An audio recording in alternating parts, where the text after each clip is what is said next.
What's good, y'all? What's happening, man? It's FLYEERRKicks, and welcome back to the channel. Now, if this is your first time here, man, I appreciate you for stopping by. Feel free to hit that subscribe button, man. Join the frequent Flyers Club. Hit the notification bell so you don't miss out. Drop a like, drop a comment if you like the content. And last but not least, man, I got my IG name listed right here down below. Head over to IG, give me a follow, let's interact on there as well. Now, let's get right into it, man. Y'all seen that title, seen the thumbnail, seen the caption. We got an OG sneaker for y'all, man. It's the first release since 1984. You see it has that black and blue checkerboard across the top of the box with the Nike and a red overlay. The tag on this joint reads, Nike Attack Quick Strike SP and a light smoke gray, black and white colorway. This is a men's 12, women's 13 and a half. Grab these joints from the better generation. It has the artwork folding over the sides of the box. Back of the box says 7392 Attack. This is the Nike Mac Attack. Originally worn by John McEnroe, man. One of the best OG tennis players from the 80s, man. Super talented, sometimes controversial, man. Very, what's the word I'm looking for? Very enthusiastic about the game, man. But let's get into the shoe. Now here we have the OG colorway in the Nike Mac Attack. This is the first release of this shoe since 1984, man. So it's been 39 years, man, almost 40 years.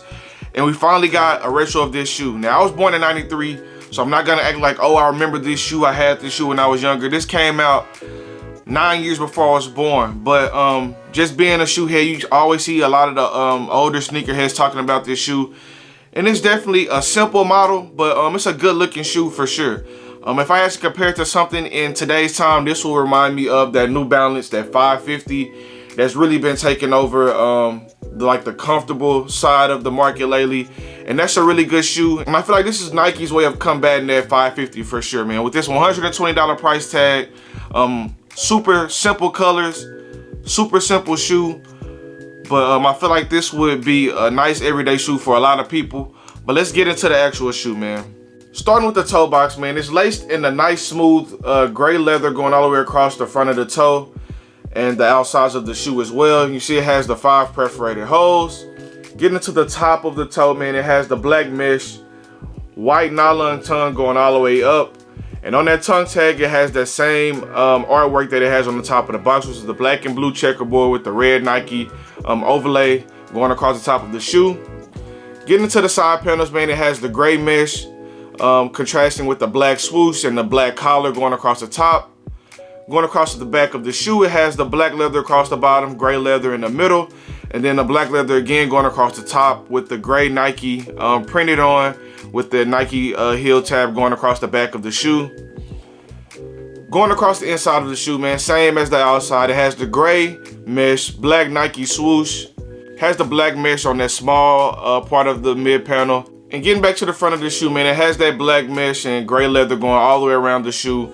All of the leather is pretty much the same, and this is a pretty decent quality, really soft, but it's a smooth leather, no tumbles, anything like that, but definitely a nice shoe. Definitely can see these joints breaking in really well, man. It may crease because of how the toe box is built, with it being just such a round toe box. It's nothing flat, so it may crease around these sides and things like that, but I can see this leather lasting really good, and I can see this being a very good everyday shoe. Now, when this shoe released in 1984, man, this was something that was unseen for the most part in the tennis world, man. A lot of tennis shoes were not only majority white or really all white shoes, they were mainly low cut. So with this coming with a mid cut, coming with the black and the gray colorway that he actually wore, had this color splash on the tongue tag, and I believe the color splash is like paying homage to like the tournaments or the league that he was playing in at the time. So the black and the blue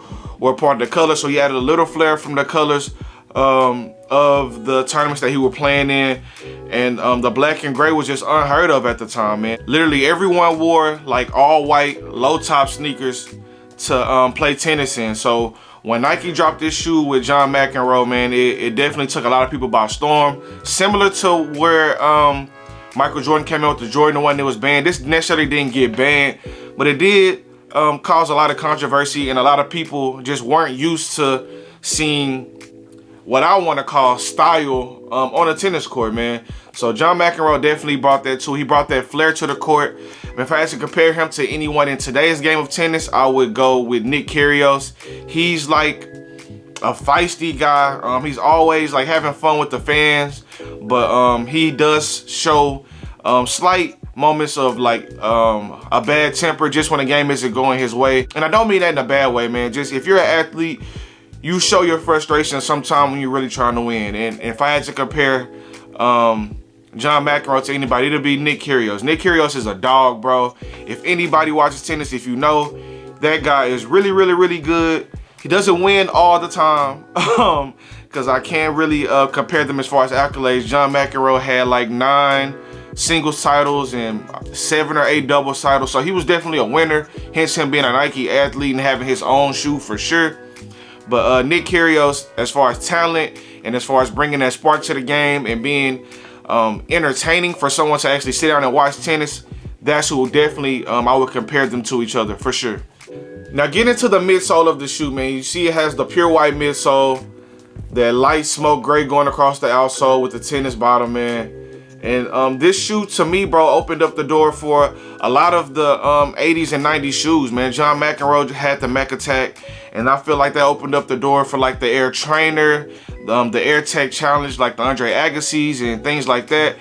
This was the shoe that started it off for things like outside of Michael Jordan being basketball. This one is what opened it up in my eyes for tennis and for like football, for like the trainers and things like that. For the Air Tech Challenge, for the Andre Agassi, this one kind of like crawled per se, so the other shoes can walk and run and be a staple in the sneaker community still to this day, especially that Air Trainer.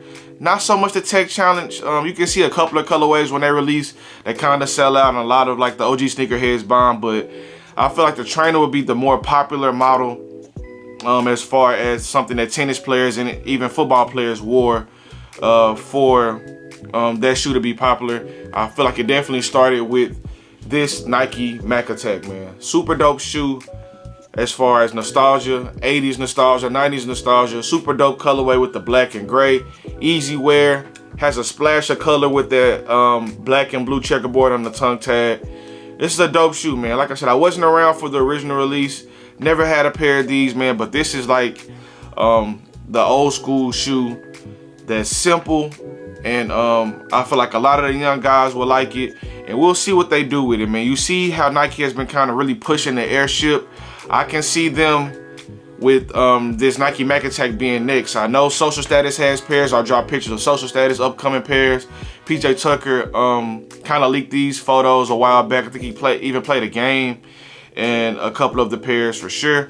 And so you can kind of notice, man, wherever you see like Social Status and Man-Year go, like they'll set the tone for like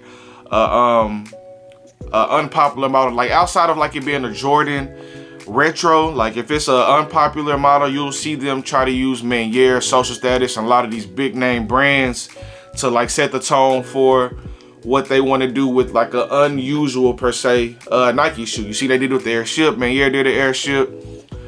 They kind of used Nigel Sylvester, and then they popped off the Every Game pair.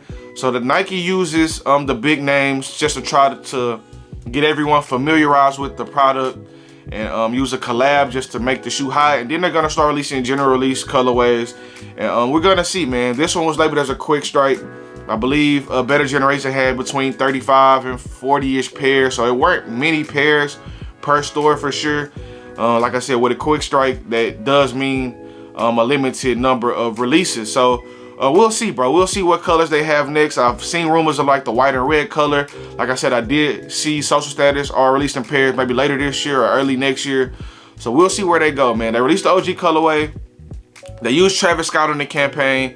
He has a pair with backward swoosh, exact same pair, exact same colorway, but with the backward swoosh on it. I'm not sure if that's just like a PE or like a special Travis Scott shoe, or if that will be released. But if you see Man-Year, Social Status, Travis Scott try to do something, then that means that Nike is gonna come back around and start pushing out general release pairs, man. So we'll see how that goes for sure.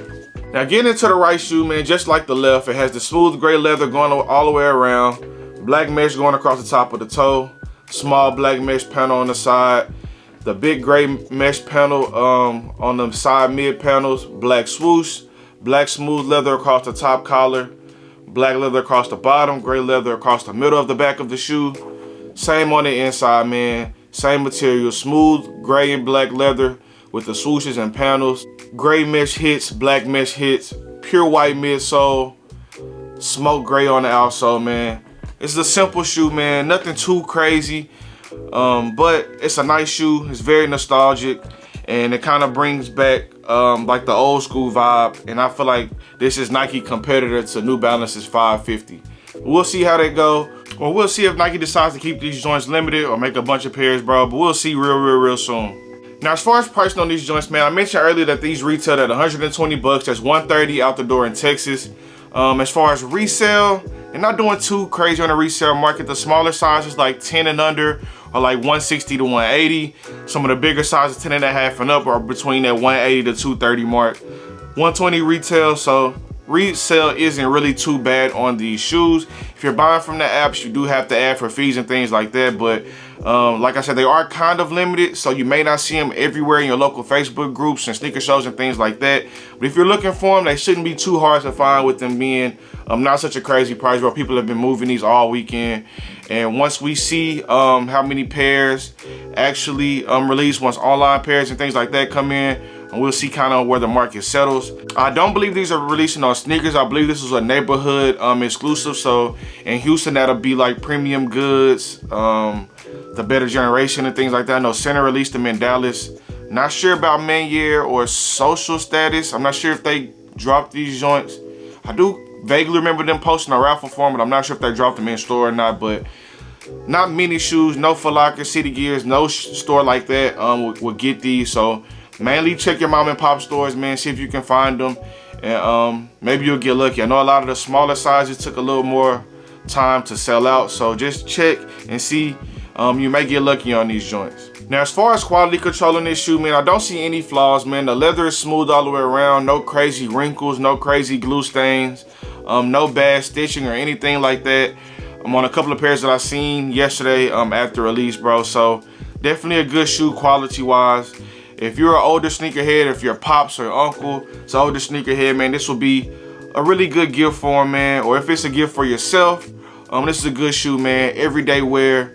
And this is gonna be a good one for a long time, just with a decent quality on the shoe, smooth colorway, bro. I think this will be a really good shoe, man. Let me know how you guys are feeling about this shoe, man. Leave a comment down below. Let me know if this is a cop or drop. Let me know where you got it from, if you did get them. Let me know if you just passed on them, man. Just leave me some feedback. Leave me a comment down below, and let me get your honest opinion of these Mech Attacks in the smoke gray colorway, man. Let me know. But overall, it just about wraps it up for this video. Just want to give you guys a quick unboxing and review of this Nike Mech Attack in the OG gray and black colorway, man. Leave me a comment down below. Let me know how you guys are feeling about these. Are you copping, dropping, dripping, flipping, skipping? Let me know how you guys are feeling, man. Leave me a comment, tap in, hit the subscribe button, man. Hit the notification bell so you don't miss out on these videos and any videos that are coming in the future. Until next time, on the next video, man, we got the Nike Mech Attack, like I said, in the OG black and gray colorway, man. Peace.